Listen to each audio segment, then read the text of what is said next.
The time is 10 a.m. and this is WKYT Midmorning. A manhunt for a suspected murderer is underway. We'll have the latest on the death of a Bath County mother.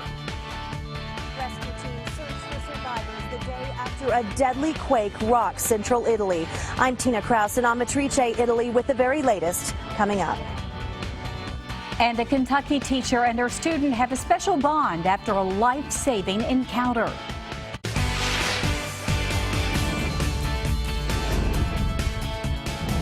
This is WKYT Midmorning.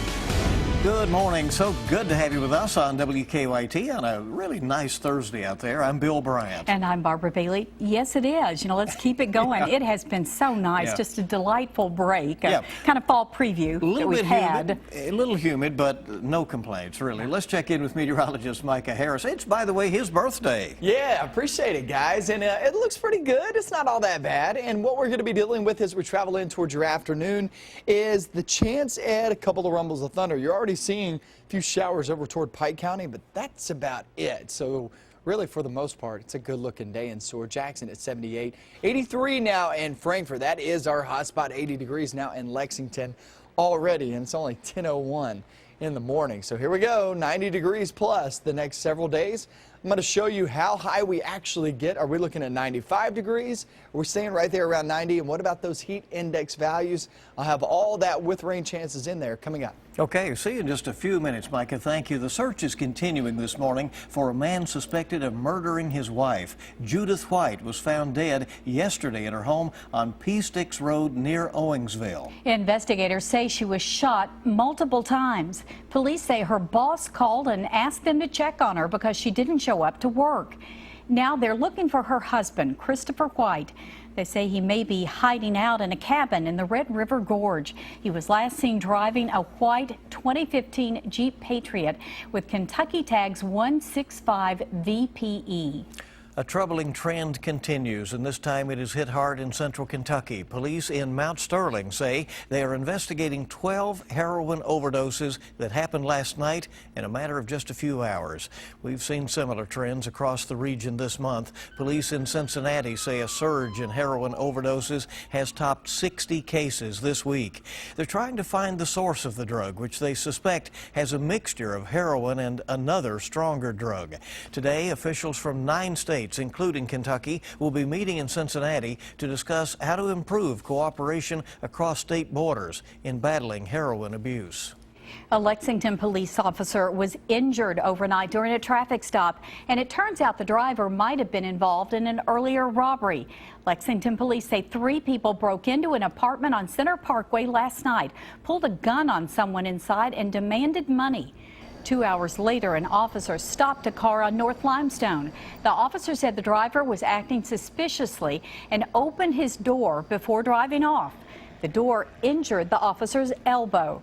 Police think that driver was one of the people involved in the Center Parkway robbery. A second arrest has been made in a violent robbery. Lexington police say the victim was robbed and beaten with a wrench outside a hotel near New Circle and Richmond Roads. Kevin Bentley is now the second person to be charged with robbery in the case.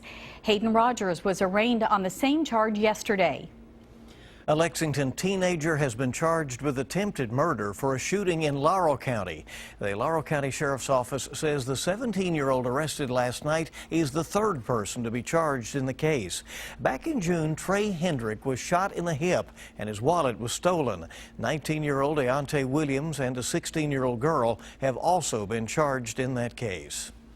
The drug company that is in the crosshairs over severe price hikes for its EpiPen says it will expand programs that lower the out-of-pocket costs by as much as half. Mylan is also doubling eligibility for its patient assistance program.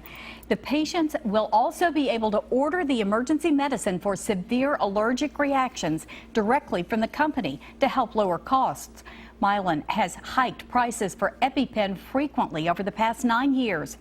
The list price for a 2-pack is more than $600.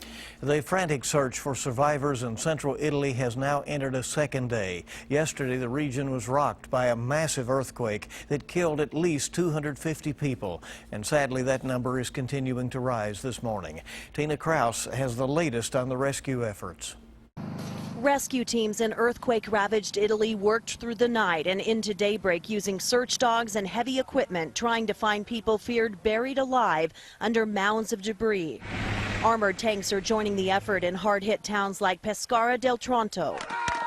Yesterday, crews there carefully pulled a girl named Julia to safety. She had been trapped for 17 hours. The scene did little to comfort this firefighter. Julia is being taken to the hospital, and that's good news, he says. As far as the rest is concerned, the images speak for themselves. The powerful quake struck Wednesday, leaving hundreds dead. Many of the victims came from here in Amatrice, which is packed with tourists this time of year. Several guests of the damaged Hotel Roma in the town lost their lives when the quake hit, including an 11-year-old boy who was first found alive in the rubble. Amatrice was set to hold an annual food festival this weekend. Now, thousands of those left homeless by the disaster have set up camp in tent cities around the devastation, wondering how they'll rebuild from here. Tina Kraus, CBS News, Amatrice, Italy. And President Obama has offered his condolences to Italy's president by phone and commended the nation's first responders in their quick action. People in the Midwest are cleaning up after a devastating tornado outbreak. As many as 8 twisters were reported near Kokomo, Indiana, about 40 miles north of Indianapolis. The storms caused a lot of damage and some injuries, but no deaths. Several other tornadoes were reported in neighboring Ohio. Mobile homes will fill front yards across southern Louisiana again, just as they did after Hurricane Katrina. FEMA is bringing in the temporary housing for thousands of people displaced by catastrophic flooding that killed 13 people. Today, 16 students from Asbury University in Wilmore will go from the Bluegrass to the Bayou to help with disaster relief. And the Lexington Police Department is sending officers down this week to help first responders recover. A Louisville student has his teacher to thank for saving his life. 7th grader Tyler Bernardi was having lunch when he started choking. He rushed to a table of teachers, and one of them, Kimberly Wagner, immediately started using the Heimlich maneuver on Tyler. And within seconds, he stopped choking. Being able to use it on him and hearing his family be grateful and the smile on his face, you know, really makes it all worthwhile. She should get a raise, like a big raise. Give her the winning lottery ticket or something. And Wagner says that she and others, the teachers there, are not required to undergo Heimlich maneuver training, but she gets trained every year just in case of an emergency situation. It's a good thing. It really paid off. Yeah, it did. And that's right. an amazing story. And he's, you could tell, obviously grateful. Yes. All right, a brand new restaurant is opening its first Kentucky location, and it will be in Lexington. Crew Food and Wine Bar will open in the spring at the Summit at Fritz Farm. The Summit is a $150 million development that's being built on Nicholasville Road at Man o' War. Other businesses coming to the Summit included Whole Foods, Blue Sushi, and Shake Shack. All right, there's going to be a lot of interesting places out there. That's right, things to check out. Well, some students at Eastern Kentucky University are hopping on the Harambe bandwagon. Yeah, somebody has started a petition on change.org asking EKU President Michael Benson to change the name of New Hall to Harambe Hall. Harambe, of course, the gorilla that was killed at the Cincinnati Zoo after a child fell into Harambe's enclosure. The rare silverback has appeared on T-shirts, even in presidential polls. And the Cincinnati Zoo has deleted its Twitter account after being inundated by comments and memes about the late ape. We'll see where this one goes. There have been a lot, even signs at the Olympics. Yep, so right. Pretty amazing. Keep it right here this mid-morning. Coming up, he hit a grand slam, but the minor league player then had to reach for his wallet after shattering more than just his excitement. We'll have that, and also Dolly Parton takes her show on the road in her biggest tour in decades. It's going on now. And we're looking at that heat, the rest of not just the work week, but off into your weekend. We're talking 90+ degrees in the forecast, and also the chance at a couple of rumbles of thunder. Now, have that in your forecast coming up next. Now, your zone-by-zone forecast with meteorologist Micah Harris. We actually have a couple of showers as far as eastern Kentucky as you can go over toward Phelps and Pike County. That's where you're seeing the rain. It's trying to move over the mountainous regions here very shortly. Give it another 30-45 minutes. It will be long gone. But that is the area that I expect the better opportunity of rain. But remember, that's still not a good chance. Talking small chances in the forecast later on in the afternoon. But yeah, the eastern zones, you guys will have the best chance. Maybe a passing shower or even a rumble of thunder. Here's the setup. We have the front to the north of us. All that warm air streaming on in out ahead of that front. You are going to be experiencing some really hot conditions. And when I say hot, I'm talking it feels like temperature will be 95 to 100 degrees each and every single day all the way through possibly next week. So it's more about the temperatures than anything else and the way it feels outside. But that's the setup as of right now. We're at 80 degrees in Lexington, 81 in Mount Sterling. That's not even the warmest. As we look across the area, 83 there in Frankfort. Date back 2 days ago at this time, we were sitting in the mid-60s. Yeah, it kind of stinks kind of look back every now and then, doesn't it? 90 degrees by the afternoon. Is this going to be warm, sticky, humid, whatever other adjective you can use, it's there. Afternoon, like I said, a small chance at a pop-up shower or thunderstorm. Eastern Kentucky will have the best threat at that. How long is this going to last? Well, watch this, okay? So we get into the afternoon this afternoon, and we'll be roughly 90 degrees. Go off into the evening hours and still don't see any problems heading out to eat. Off towards your Friday, we start off in the 70s. We'll finish off, see the 90s, low 90s there on your Friday, and even the possibility of some mid-90s, not just Friday afternoon, but off into your weekend too. Look at 93. These are not your heat index values. This is your actual temperature showing up on these particular models, hour by hour temperature, and then throw in the moisture. Now you're talking about it. 93 with a moisture like we had. That will be 100 plus degrees the way it feels like. So if you're trying to do some yard work, I would knock it out today because it actually gets a little bit warmer as we head throughout the next couple of days. There's your 7-day forecast. And like I was talking about, I mean, this is just your typical summer setup. Temperatures aren't typical. Temperatures typically this time of year in the mid-80s. But when I'm talking about warm, humid, also the afternoon chance at a pop-up shower thunderstorm, boy, that's what you got. Yeah, everything that goes with it. Absolutely. And you know what? It looks like a good chance of rain in that 7-day with all the icons going on, but these are 20 and 30% chances of rain. These aren't great chances of rain, so they're there, though. Yeah, real good chance of heat, though. Well, yeah, that's 100% for sure. All right, yeah. Micah, thanks. Well, usually smashing a grand slam during a baseball game is something to celebrate. But it can be a bummer when the blast also smashes the windshield of the guy who hit it. And that's just what happened when Brandon Thomas launched a base-loaded homer on Sunday. Turns out the ball ended up sailing over the left field fence and right into his windshield. Thomas plays for the Gateway Grizzlies out of Saugueau, Illinois. He says a couple of people have offered to fix the windshield for him, but we'll see. Well, of all the windshields to hit is his own. If he aimed for it, he couldn't. Right. He couldn't hit it. Exactly. So just a crazy thing that happened. Look at that. All right. Well, Prince's private estate will soon be open to the public, and the latest on 2 big music tours. Daniel Nottingham reports on entertainment from Los Angeles. Prince fans will soon be able to tour the late singer's private estate and recording studio. Guided tours of the Paisley Park complex in Minnesota will begin October 6th. Visitors will also get to see outfits Prince wore in concert, his awards, and musical instruments. Tickets go on sale Friday. Am I the only one who noticed? Gavin DeGraw hits the road Sunday for his 2016 North American tour with Andy Grammer. They'll stop in more than 40 cities. DeGraw says he'll treat fans to his old hits, new material, and covers of some classics. It's important for artists like me to make sure that I perform songs that are very much identifiable to what made me the type of musician that I am. McGraw says he may perform songs made famous by Queen, the Beatles, or Billy Joel. Dolly Parton is on her biggest North American concert tour in 25 years to promote her new album, Pure and Simple. What a way to make a living. She says every song is a love song. It was based on the fact that I've been married 50 years this year. Parton wrote every song on the 10-track album. If I had to give up everything else and just do one thing, which I'd not like to do, but I think I'd love to just sit around and write songs. Pure and Simple is available now. Danielle Nottingham, CBS News, Los Angeles.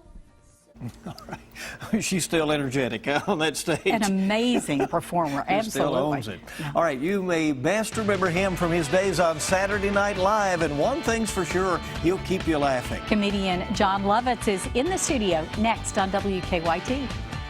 Tomorrow's Mega Millions jackpot is $76 million, And Saturday's Powerball jackpot is $142 million. Welcome back. Great to have you with us on WKYT at Mid-Morning. For the last 20 years, he's been one of the best-known comedians in the universe, at least according to his cats. We're happy to have John Lovitz here in the Bluegrass and here in our studio with us. Welcome back. Glad to have you here. Thank you very much. And it goes back longer than that because we all remember the SNL days as well. And it's so good to see you. How you been? Great. I've been doing stand-up the last 12 years, and I love it. And just traveling all over the country. And I was here at this club 2 years ago, so it's nice to be back. And I mean, Lexington is it's just beautiful. Kind of back to the roots when you get to go to the live stage, right?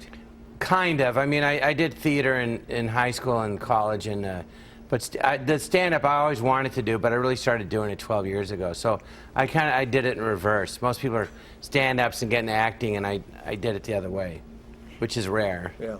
Like just me, I think. Well, do it your own way. That's right. Yeah. What can people expect when they come out to see you? Are you going to do politics, for example, or what do you do? Yeah, I don't do any of my characters from Saturday Night Live. It's me, and yeah, I talk about the elections and the politics and, you know, political correctness and funny stories about doing stand-up. I tell jokes, play the piano, sing silly songs, just whatever I think's funny, I put in the act. So I decided I'm not going to limit myself to anything. I just want to be funny the way I'm funny, yeah. what I think's funny, my sense of humor. What works for and you, just have fun yeah, out there. but it's me as opposed to doing characters. It's really me, how I really feel. Yeah, with these songs, I mean, they're ridiculous. They're all about Bob Saget, and I mean, the show's very, very silly. It's smart.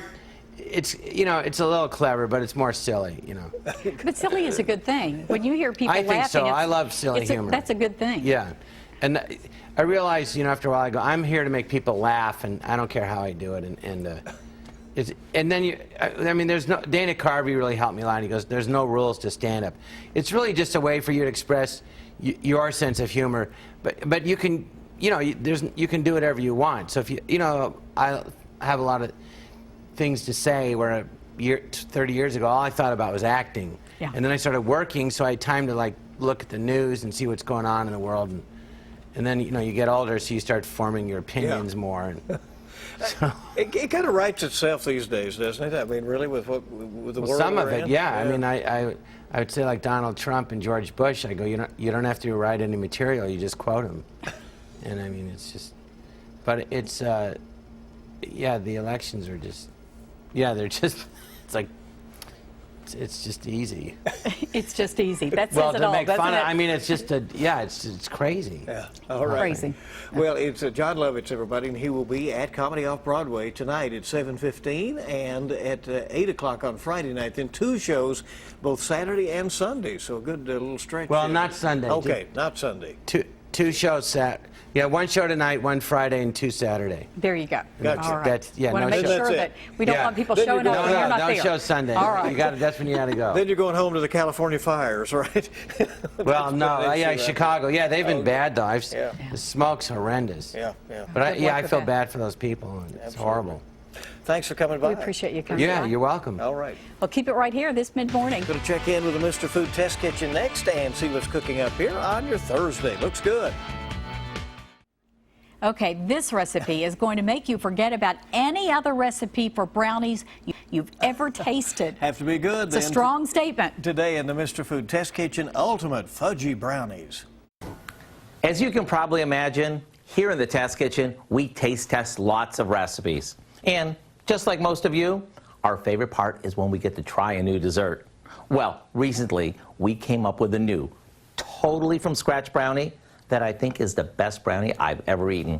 To make it, all we do is add some cocoa powder to a bit of melted butter, and once it's combined, we add some sugar and give it a quick mix. Next, we beat in 4 eggs, one at a time. The key is to make sure we beat it really well after we add each egg. Now we add some flour, vanilla, and a touch of salt, and stir it until it's smooth. Then we toss in lots of semi-sweet chocolate chunks to make this even more chocolatey, and some walnuts if you want. This goes into a 9x13 pan and we'll bake it off until it passes the toothpick test. What we end up with is the richest, most decadent brownies you've ever tasted. Sure, they're amazing with a glass of milk, but to take them over the top, try serving with a scoop of vanilla ice cream. And oh my gosh, Ultimate Fudgy Brownies is one recipe you really need to go online and get right away.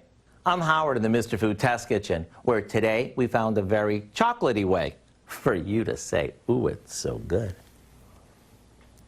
Ooh, need to make that for somebody's birthday. Right, yeah. Wouldn't that be great? Listen, finally he makes something unhealthy. That's what I like. We know what you're into. Right, okay. Exactly right. All right, so here's the pattern. The next few days, we're talking 20-30% chances of rain. These aren't great chances, but they are there toward the afternoon. So you can see those spark up in toward the afternoon, guys. Temperatures right around 90 degrees. Some will be a little bit higher than that as we head toward the weekend. That means heat index values roughly edging 100 back up. degrees. Okay, we'll stay in the air conditioning and join us for the news coming up at noon right Great here. day.